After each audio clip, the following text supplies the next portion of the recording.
देखो बजरंगी, सुबह होने वाली है। पहरेदार अपने दैनिक कार्य के लिए जरूर जाएंगे। इसका लाभ उठाकर तुम भाग लो। परंतु तुम रस्सी कैसे खोलोगे और दरवाजा खोलकर बाहर कैसे जाओगे बजरंगी? इसके लिए तुम्हें स्वयं कुछ करना होगा। मैं तो केवल तुम्हें इशारा कर सकता हूँ।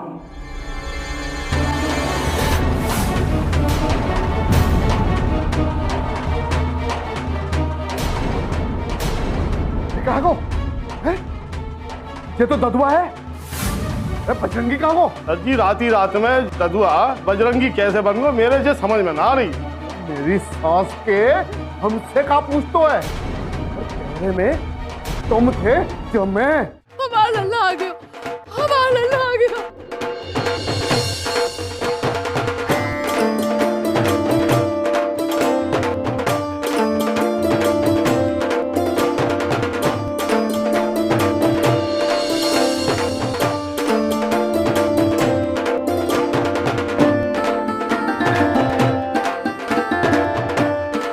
हमारा लल्ला।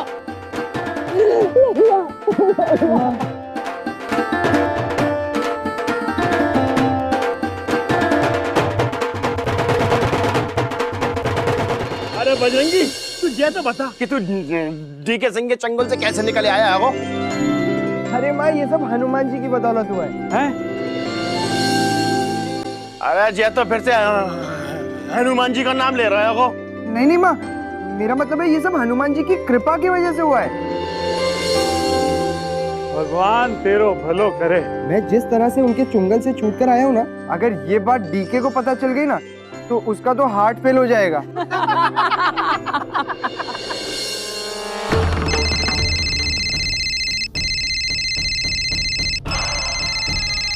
अगले को फोन। अरे डीके साहब कैसे हैं? अरे जरा हमारे भाई साहब से तो बात कराइए। पर चिंता ना करिए, अभी अभी समाचार मिला है वो कि हमारे भाई साहब तो घर आ गएंगे, वो भी पूरी सही सलामत। क्या कह रहा था मैं तू? अगर मैंने अपना टिकट वापस नहीं लिया वरना तू मेरे भाई को टिकट काट देगा। मैं तो अपने भाई की खातिर अपना नाम चुनाव से वापस लेने ही जा रहा था, लेकिन क्या करें, ये ऊपर वाला चाहता ही नहीं है। वो तो मुझे पार्षद बनाने पे तुला है। सही वक्त पे मेरे भाई को लौटा दियो और फिर मैंने पार्टी प्रेसिडेंट साहब से कह दिया होगा कि अब मैं अपना नाम चुनाव से वापस नहीं लूंगा। मैं तो डीके सिंह के टकले पे बैठ के जो चुनाव लड़ूंगा, टकले बजा के कहूंगा बम बम बोले। डीके सिंह तेरे ज्वाला प्रसाद की जमानत जब्त ना करा दे तो मेरा नाम भी चौधरी अजीत सिंह नहीं आगा।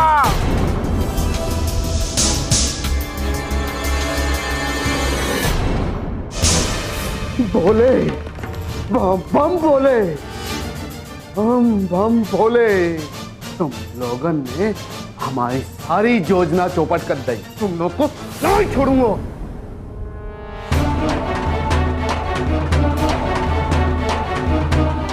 बोले बम बम बोले, बम बम बोले। बेचारा डीके सिंह पागल कुत्ते की तरह भौंक रहा होगा।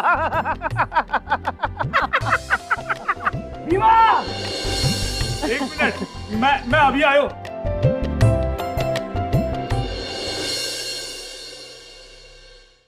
क्या बात है बाबूजी? जब देखो भीमा भीमा भीमा करके चिल्लाते रहते हो। बताओ कहाँ आफत आ गई? आफत? अरे बजरंगी की आवाज सुनाई दे रही है। वो आ गए हो का? वो आ गए हो बाबूजी? ये तो बता, बजरंगी डीके के यहाँ से निकल कैसे आयो? वो खुशहाल तो है ना? डीके ने वाको कछु कियो तो ना है? वो चौधरी शेर सिंह को पोतो है, वाको कोई क्या कर सके? अब मेरे पोते को डांटियो वाटो ना, वो हमारे खानदान को बड़ो होनहार लड़को है। बहुत उम्मीद है मुझे वहां से। मैं आपसे बाद में बात करता हूँ। ठीक है चल माँ, अब सबसे पहले तू खाना खा ले। मुझे पता है कि तूने प्रण लिया है कि जब तक तेरा बेटा वापस नहीं आ जाता तू अन्न और जल ग्रहण नहीं करेगी। बिल्कुल सही कहा बजरंगी। लेकिन ये सब बात तोहे कैसे मालूम है लल्ला? अरे माँ ये सब मुझे हनुमान जी ने बता दिया था। बाबूजी, मेरा मतलब है कि हनुमान जी ने मुझे ये सब सपने में बताया था। और माँ, वैसे भी तू तो छोटी मोटी बातों पर मेरे लिए व्रत रखती रहती है, और जब मैं नहीं हूँ तो भला तू खाना कैसे खा सकती है? लेकिन हमरे कुछ भी खाए पिए से पहले हम सब लोग चल के हनुमान जी को प्रणाम करेंगे, जिनकी कृपा से ये सब कुछ संभव हुआ है। हाँ। तो ठीक है, चलो सबसे पहले हनुमान जी को धन्यवाद करते हैं। आइए। चलो। हे हनुमान जी, आपकी बड़ी कृपा है हमरे ऊपर, जो आपने हमारी प्रार्थना सुन ली और हमरे लल्ला को सही सलामत घर लौटा दियो। आपका बहुत बहुत धन्यवाद है प्रभु। हाँ प्रभु, आपका बहुत बहुत धन्यवाद। आपने मेरी जान तो बचाई दी, अब बस मेरे भाई पे कृपा करना।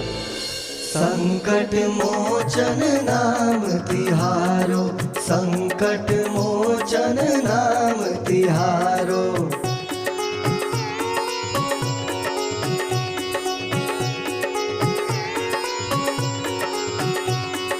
अंगद के संग लेन गए सिय खोज कपिस ये बेन उचारो। जीवत न बची हो हम सोचु बिना सुदिलाए। बजरंगी, तुम भी इस बात से सीख ले लो बजरंगी सिया सुधी प्राण उबारो। कि कभी झूठ नहीं बोलोगे। ना तुम मृत्यु पुरस्कार के लिए झूठ बोलते, ना तुम्हारे पिताश्री तुम्हें दंड देते, ना तुम्हें बुरा लगता और ना तुम्हारा अपहरण होता, ना तुम्हें और तुम्हारे घर वालों को ये सब तकलीफ उठानी पड़ता। कभी नहीं प्रभु। जय श्री राम। अरे जय ठीक है सिंह बौखलाया होगा, वहाँ तुम्हारे लिए कोई ना कोई खतरा पैदा कर सके। आप जैसा कह रहे वैसा ही होगा। और जो घर की औरतें और बच्चे अकेले बाहर नहीं जाएंगे। एक और इंसान है जो बहुत परेशान रहा। कौन नंदू? उर्वशी जी बिल्कुल ऐसे तड़प रही थी जैसे जल बिन मछली।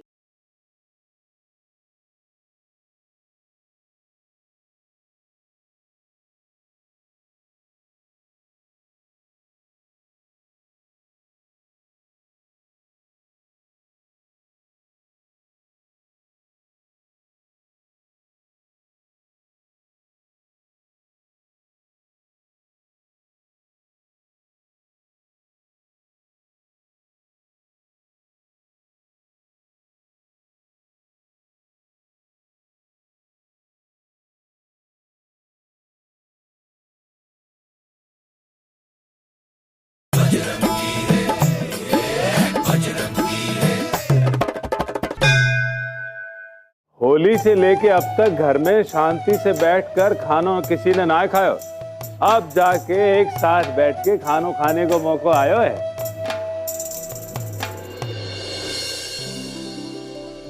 ले माँ, तू भी खा।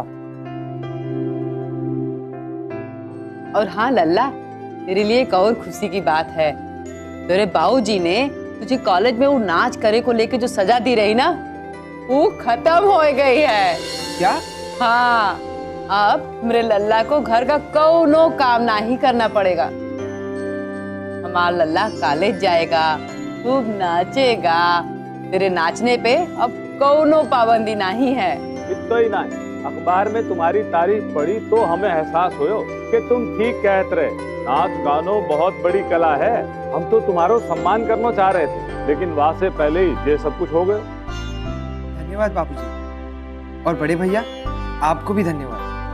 आप मेरी जान बचाने के लिए अपने जीवन के सबसे बड़े सपने को कुर्बान करने के लिए तैयार हो गए। अरे गायना हो जा तो। अरे भाई से बढ़ के ससुरा कुछ है क्या है?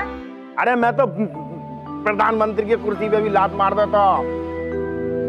और हाँ, एक जरूरी बात, देख बजरंगी, चुनाव आने में सिर्फ 1 महीना रह गया है और तू अब पढ़ाई लिखाई घर में करियो, कॉलेज ना जाइयो। अरे जो ठीक है सिंह बौखलाया होगा, वहाँ तुम्हारे लिए कोई ना कोई खतरा पैदा कर सके। आप जैसा कह रहे वैसा ही होगा। और जो घर की औरतें और बच्चे अकेले बाहर नहीं जाएंगे। शक्ति और बाबूजी, आप भी सावधान रहियो। ऐसे मैंने अपने आदमी हिफाजत के लिए लगा दिए, लेकिन फिर भी कोई भी बात हो सके। सही कह रहे हो अजीत।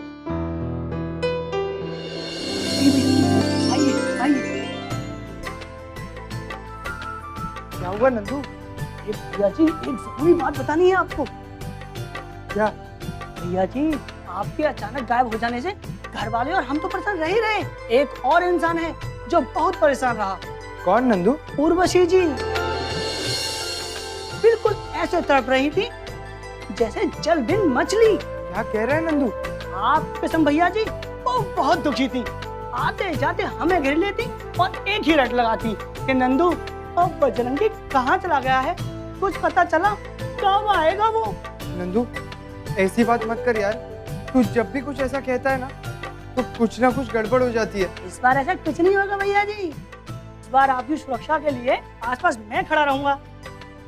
हम देखते हैं कौन जीके का बच्चा आपको हाथ लगाता है, जो है कि नहीं। शाबाश नंदू, तू ही मेरा सच्चा दोस्त है। अरे भैया जी, आप कृष्ण मैं सुदामा, क्या करेगा जीके मामा। तो जा नंदू, उर्वशी को खबर कर दे। जी भैया जी, अभी गया।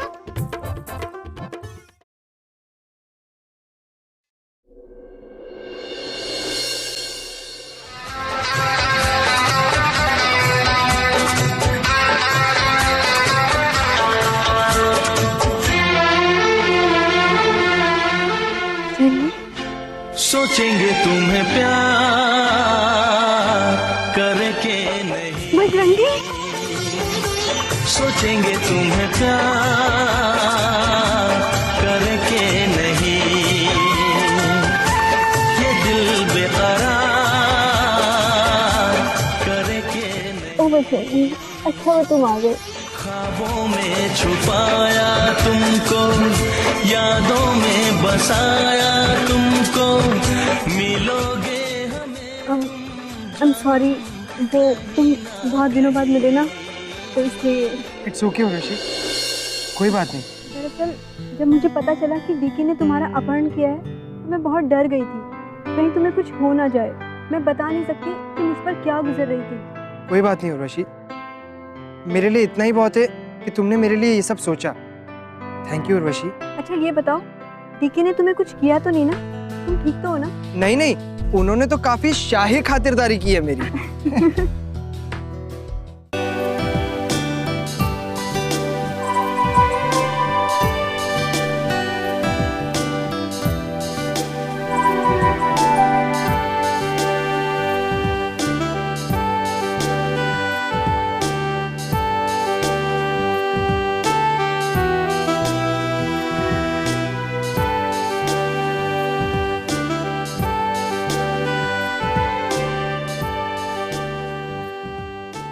उर्वशी, माँ बुला रही है।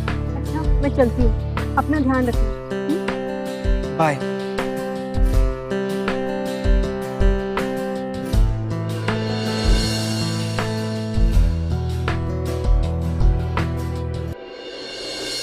उर्वशी, अरे उर्वशी, हाँ माँ। कहाँ चली गई थी? कब से तुझे ढूंढ रही हूँ, घर का सारा काम पड़ा है। वो बस बाहर तक गई थी, मेरी कोई सहेली आ गई थी। अच्छा सुन, ये मोहल्ले वाले कुछ बातें कर रहे थे कि वो मच्छर वापस आ गया है। हाँ क्या क्या माँ, बजरंगी वापस आ गया? मैं तो सोच रही थी उस मच्छर की लाश आवेगी, लेकिन वो जिंदा ही आ गया। चन्ना सोवा को। अरे माँ, कैसी अशुभ बातें करती हो। आखिर बजरंगी ने तुम्हारा क्या बिगाड़ा है? आपका झगड़ा तो उसके घर वालों के साथ है ना? अरे जब उस मच्छर को कुछ होगा तभी तो उसके घर वाले बिल बिलाएंगे। हाँ पता नहीं, भगवान भी जो है ना कितना मेहरबान हो गए उसको। कसाई को कोसने से जानवर नहीं मरते, ईश्वर अपनी इच्छा अनुसार संसार चलाता है। इसीलिए तुमसे कहता हूँ कि सदा सबका भला सोचो, इससे तुम्हारा भी भला होगा। लेकिन तुम हो कि कुछ जानती नहीं और कुछ मानती नहीं। मानते तो आप भी नहीं हो, जरा सा मौका मिलो बस लेक्चर देना शुरू। हाँ अरे हम पड़ोसी लोग हैं, और कौन पड़ोसी चाहे कि सामने का पड़ोसी तरक्की करे। हाँ और यही अच्छे पड़ोसी का गुण है, यही धर्म है। आप दुख की बात तो ये है कि वो हकला भी चुनाव लड़ने वाला है। हे भगवान, ये क्या होएगा वो? अरे अब तो अपने कलेजे की आग कैसे ठंडा करूं प्रभु। अरे बाप रे, जो ना चाहे वही होएगा वो। अब तो कोनो लड़ने को मौका भी नहीं कि हम उनके घर जाएं। अब क्या करें? मैं बताता हूँ माँ, अपने वो पड़ोसी शर्मा जी की बेटी का जन्मदिन है, तो वो जंगली भैंसन उनके खास है, वो वहाँ जरूर जाएंगे। तो वहीं कोई मौका ढूंढ लेना आप। हाँ नागेश बेटा, तुम सही मशवरा दे दो। अब तो हम उनके घर जरूर जाएंगे जन्मदिन मनाने। पर बाबूजी, शक्ति देवर जी को माँ थोड़ी ना बननो है। जे कृपा तो पंखुड़ी रानी ही बरसाएगी। अब बच्चा तो इन्हीं की कोख से पैदा होएगो ना। सारो मोहल्लो चौधरी खानदान की हंसी उड़ा रहे हो है। अब जे तो वही बात हुई गई, जब अपनों ही सिक्को खोटो है तो दूसरों की जुबान का दोष।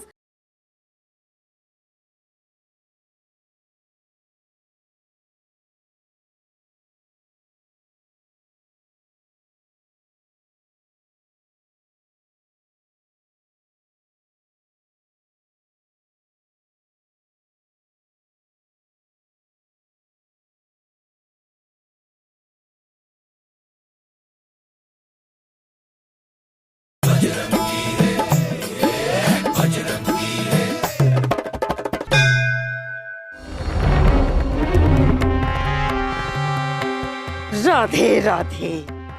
जी कर रहा तो चप्पल उतार कर मारो पंडिताइन के मुंह पे। का हुआ अम्मा? का क्यों पंडिताइन ने? क्या बात है अम्मा, आप लोग पार्टी से इतनी जल्दी कैसे आ गए? छोड़ूंगी नहीं बात को। राधे राधे। तू ही बता बजरंगी, क्या बात हुई गई? मैं बताती हूँ बाबूजी। जब हम पार्टी में पहुँचे तो लोग देवर जी के छूट के आने की खुशी में और चुन्नू मुन्नू के पापा को चुनाव का टिकट मिला है उसके लिए बधाई देने लगे। जे देखकर वो सामने वाली चुड़ैल पंडिताइन चाची एकदम जल भुन गई और लगी पंखुड़ी को ताने कसने। पंखुड़ी को लेके? हाँ बाबूजी, वो कह रही थी बनते हैं बड़े महाबली, दूसरों की पार्टी में चले आए मुंह उठा के केक खाने, अपनी बांझ बहू को बच्चा पैदा करवा कर दिखाएं तो जाने।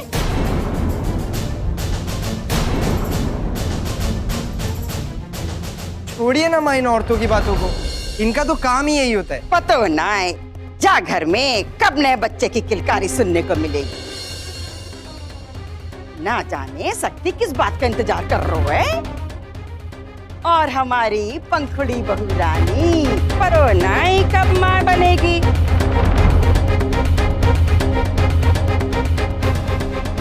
भक्ति बहू, कोई बाहर वालों की बतियन का पूरा मत माने। हम लोग अपने ही समस्या में ऐसे उलझे रहे कि 3 साल कैसे गुजर गए पतो नहीं चलो, और कभी तुम्हारे ऊपर ध्यान ही नहीं दियो। लेकिन बहू, अब समय आ गयो है, एक नन्हा मुन्ना सा गोदी में खिलाने का मौको दे दो बहू। पर माँ जी, इसमें मेरा क्या दोष है? अरे दुर्गा, ये कोई बहू को बताने की बात है? शक्ति को अपने कुल की मर्यादा और परंपरा को मालूम ना है का? पर बाबूजी, शक्ति देवर जी को माँ थोड़ी ना बननो है।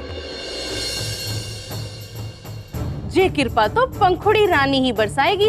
अब बच्चा तो इन्हीं की कोख से पैदा होएगो ना। सारो मोहल्लो चौधरी खानदान की हंसी उड़ा रहे हो है। राधे राधे राधे। अब जे तो वही बात हुई गई, जब अपनों ही सिक्को खोटो है तो दूसरों की जुबान का दोष।